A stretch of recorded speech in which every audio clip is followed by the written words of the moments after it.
Hello, good morning. രാവിലെ തന്നെ ഞാനും ശ്രാവൺചേട്ടനും കാത്തുമ്മയും കൂടെ ബീഫ് വാങ്ങിക്കാൻ വേണ്ടി പോവുകയാണ്. ശ്രാവൺചേട്ടൻ വണ്ടി സ്റ്റാർട്ട് ചെയ്തപ്പോൾ തന്നെ കാത്തുമ്മ കയറി ഫ്രണ്ടിൽ കയറി. അത് കഴിഞ്ഞ് കാത്തുമ്മയ്ക്ക് ബാക്കിൽ വരണമെന്ന് പറഞ്ഞപ്പോൾ ശ്രാവൺചേട്ടൻ എടുത്ത് എന്തെങ്കിലും തന്നായിരുന്നു. അങ്ങനെ ഞാനും കാത്തുമ്മയും ബാക്കിലിരുന്ന് ഓരോ കോപ്രത്തരങ്ങളൊക്കെ കാണിച്ചുകൊണ്ടിരിക്കുകയാണ്. അത് കഴിഞ്ഞ് നമ്മൾ നേരെ അവിടെ എത്തിയപ്പോഴത്തേക്ക് അവിടെ ഒരു പട്ടിക്കുട്ടനെ കണ്ട് കാത്തുമ്മ പിന്നെ അതിനെ നോക്കിക്കൊണ്ടുവന്ന് എന്താണ്ടൊക്കെ പറഞ്ഞുകൊണ്ടിരിക്കുകയായിരുന്നു. അങ്ങനെ നമ്മൾ നേരെ ബീഫ് വാങ്ങിക്കാൻ വേണ്ടി കയറി. അവിടെ കുറച്ച് തിരക്കുണ്ടായിരുന്നു.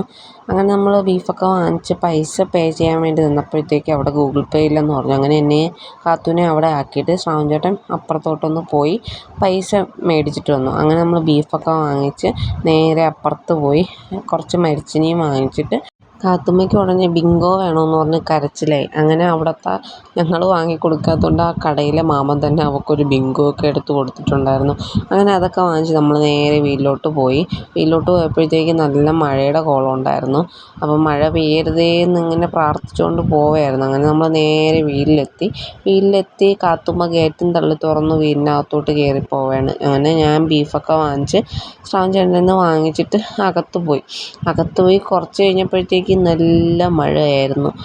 അങ്ങനെ അടുത്ത് ബീഫ് വയ്ക്കാനുള്ള പരിപാടിയിലോട്ട് ഉള്ളിയും തക്കാളിയും എല്ലാം ഇങ്ങനെ കട്ട് എടുക്കുകയായിരുന്നു. അത് കഴിഞ്ഞ് നേരെ ബീഫ് വയ്ക്കാനുള്ള പരിപാടിയായി. അങ്ങനെ കുറേ കഴിഞ്ഞ് ബീഫൊക്കെ റെഡിയായി മരിച്ചിനിയൊക്കെ വെച്ച് ഞാനിങ്ങനെ ടേസ്റ്റ് ചെയ്യാൻ വേണ്ടി ഇരിക്കുകയാണ്. നല്ല ടേസ്റ്റ് ഉണ്ടായിരുന്നു ഗൈസ്. അപ്പം ഞാനും കാത്തുമ്മയും കൂടെ ഇരുന്ന് കഴിക്കുകയാണ് ഗൈസ്. അപ്പോൾ ഇന്നത്തെ വിശേഷം ഇത്രയേ ഉള്ളൂ. ടാറ്റാ.